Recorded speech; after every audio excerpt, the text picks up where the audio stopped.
Welcome back to the Jeremiah Show. We are with EDIE Higbye, and we are honoring and celebrating her grandmother's life, her grandmother's kitchen, and the food and the recipes. And Edie's done a really good job telling the story. I'm sure all of you listening agree, because is your stomach growling like mine is? Grandma Ruth-Catherine Naccaratto. EDIE Higbye is a best-selling children's book author, entrepreneur, and longtime early childhood professional. She's been in education and family service for over 20 years.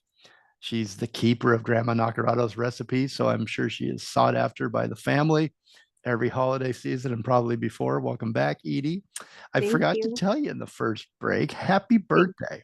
Oh, Happy thank birthday. you. Were you Thank you, celebrated? Higgs. Thank you. This Higgs, is you so throw me cool. off whenever you say Higgs. Like, who's that? The cheerleader doesn't forget. Surely I doesn't think forget. that is so awesome. And you are Higgs. Thank Well, you. I am grateful. I'm grateful for your time and for you to be brave and Yeah. come on the show and tell the story, because I think it's so important to not only, remember our grandmothers and those that we love that have taught us or added something to our life, but also to remember how they made you feel. And a lot of times that's around food. And the best memories in my life always revolve around food or the table or some occasion, right? And it's so important to keep them alive, I think, and share these stories. So I really do, and I'm very grateful for you to share your stories. It's personal, but So it's a sweet. beautiful story. Your grandmother sounds like an amazing woman. She So sure was. You're so cute. Thank you, the Jeremiah. Naccaratos. Oh boy. Okay, so listeners out there, uh, so the Naccaratos would be the closest thing to the Kennedys in the Pacific Northwest, right? You've got one of these legacy families, True. legacy names, and genealogy and blood throughout the No. Pacific Northwest. The Naccaratos. Yeah, I don't think you could go very far down the street without bumping into a Naccarato, it's true. but very proud Italian family. And tell me about them a little bit. Yeah, I've never been compared to the Kennedys, but oh boy, you nailed it. You nailed it. Right? Yeah, yes. And I am so proud because like I said, I'm like, gosh, I really when you were talking about having losing those recipes, it would not be the same. Like your life wouldn't be the Mhm. same, not just the holidays. And I when you stop cooking, and in our world today, I mean, if you can watch TikTok and you can Google all day and we can come up with all these amazing recipes, but really no one has to cook nowadays. You don't have to cook at all. You can even if you're not just going through a fast food window or something, you could go to the Fred Meyer or the deli and actually get a pretty good prepared meal. You can have prepared meals show up at your door right now. Just the convenience of it. And I just want to always remember and always make sure that I that everyone knows how important and special cooking was in my life with my grandma, Mhm. and that the next generation, if I'm not here, that someone knows how to make her rigatoni Right. sauce because And it's pause so there for a important. second. Because, Yeah, like I said in the last segment, everybody that I talk to, oh, I mean, you name these mm, big name chefs, and they remember their grandmother, they remember yeah, what they taught them, but they don't have the recipe written down, or recipe. it It's didn't true. get passed down. So somebody, you know, like, this is a call to action, everybody out in I your was family. agreed. One person needs to go, Yeah. let's go spend some time with grandma, if your grandmother's still alive, or my mom. Let's go Oh, spend some time and learn those recipes, and someone document them, and so true. somebody should be in charge of passing them down, teaching the next generation of children and that time in the kitchen, and those So recipes, true. right? And so you are It's that for so your true. family. I am. And like I said, my mom can't even make my mom's rigatonis. She doesn't, she makes them and they're good, but it's not the same. It's not grandma's sauce. Yeah. I'm telling you, there's a difference. And there's so much when you What say is that that to difference? I mean, I know what goes in it that makes it different. Um, but her 'Cause there's sauce always a was, little trick, isn't there? There's it always is, like, there is they're a like, trick. maybe it's the way they smash the garlic, or it's there's something that they Yes, do yes, that brings out yes. the flavor that you remember. Oh, and my grandma, she probably had to learn because I have no recipes. I don't have Carmelini's, recipe book, or that wasn't passed down to me. I don't know the real Italian recipes. I think that my grandma probably had to learn from my grandpa's Mhm. mom, and or she knew her own, but however it got passed down, I'm not sure. And now how am I going to pass it down? That is what prompted me to write the recipe book and the cookbook. I was like, even if it's just a family cookbook, someone has to hang on to this. Yeah.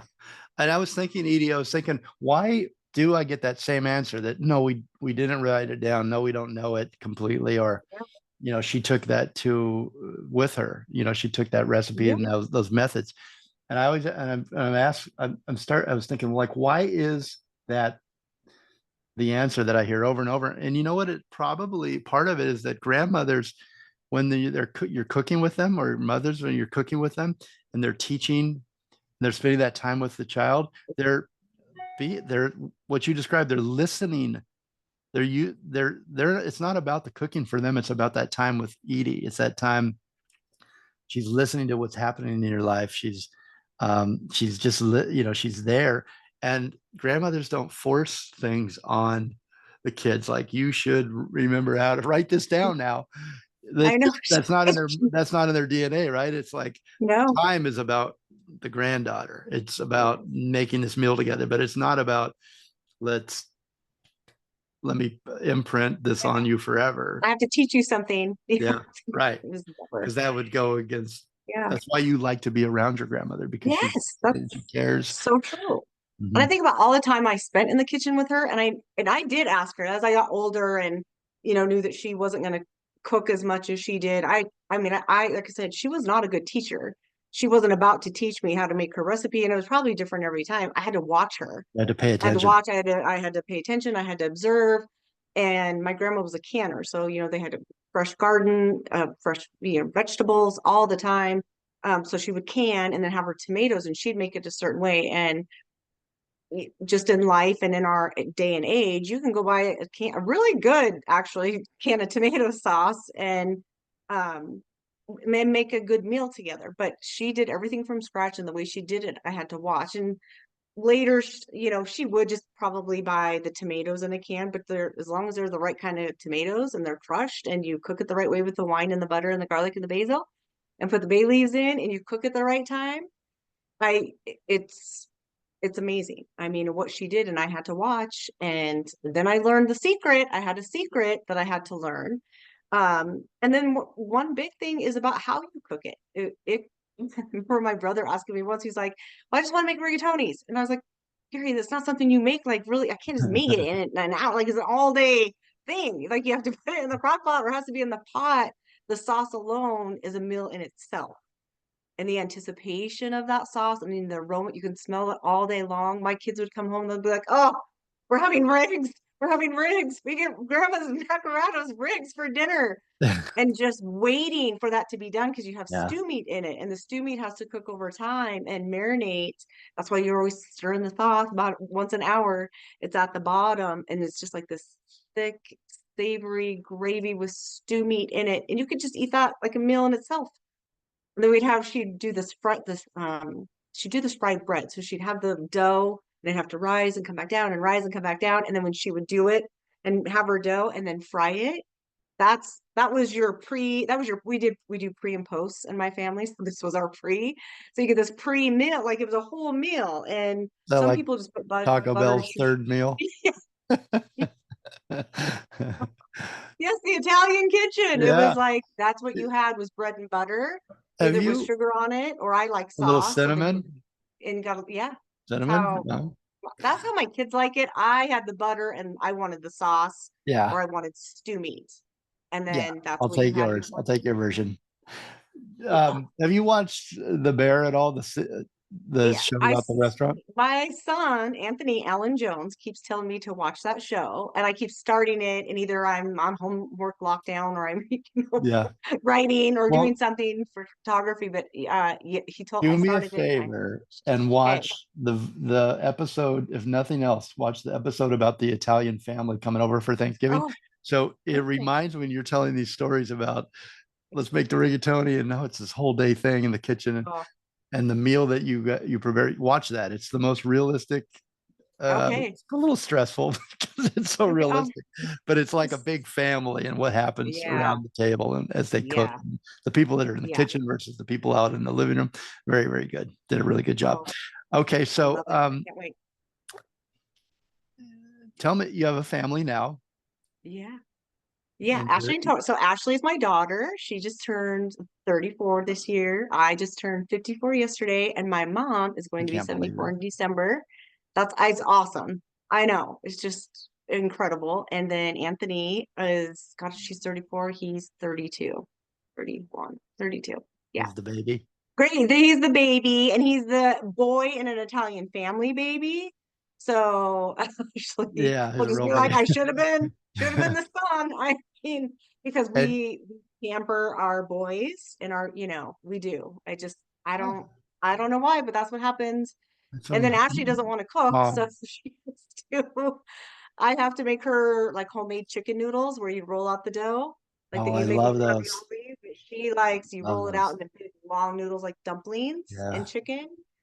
So who's And gonna take on who in your family are you gonna pass down the recipes to? Is it gonna be Anthony, or since your daughter you doesn't know like to what? cook? Anthony is a heck of a cook. I'll tell you that because he knows how to toss dough. I thought of this story too because this is cool. You'll enjoy this. His first job was at Pizza Factory. But in Pizza Factory, they make real dough, they have real mozzarella, and he had to toss them till you're awesome. Like he had to toss them up in the air. So he was one of those pizza, and you learn so much when you are growing up and you work in a restaurant. You Yeah, learn how to hustle, you learn about customer service, you learn how to take care of people. My first job was at Geno's. Did you ever eat at Geno's in Spokane?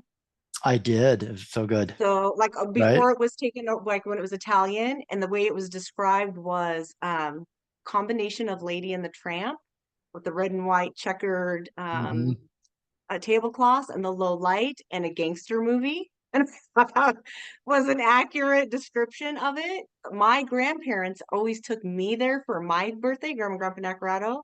And I'm like, and that was then my first job. And I worked when I was 14 years old. So 14, 15, 16 before we moved to Priest River for 3 years. I worked in one of the best Italian restaurants in Spokane. Yeah, that And I was was like, if the really. Italian people are going to an Italian restaurant, it's good food. So they wouldn't have gone out to an Italian restaurant if it wasn't good. So I learned from the best, my grandma Yeah. Naccarato and being in a kitchen. Is Gino Um, still there? still there, but it's not like it Not used the to be. same. Yeah. And it's a Hard to keep new that up over the ownership years. and it's not Now the tell me Italian about restaurant. your amazing husband. Let's sing Oh, praises a little bit. You've been together 20 years, 18 years, 20 years. Yeah. Yeah. Adam, what can I say about Adam? Adam is awesome. He's one of the good ones. Look, let me tell you, if someone's gonna whoever this crazy blonde lady that talks about a tooth fairy and a food fairy and doing all these projects and things Very supportive. doesn't if I didn't have someone believing in me and always like he was my camera guy, like setting up he bought me this big light for my podcast this morning, was setting up lights for me. Like that's what I got for my birthday yesterday. He listens and he's been the best friend I've ever had. And I think I couldn't be with someone that I wasn't friends with. I value our friendship more than anything, and I love him so dearly. And he's just, I'm, I'm better in life with him by my side, Oh, and it's the way he loves me and likes me. I think that helps me be me. I couldn't do any of this without him or my family's support. do you guys, when passing in the kitchen or in the house, does he touch your arm or touch your back like your grandfather used to do for your grandmother? Is it That's that what it's made that kind of me, love?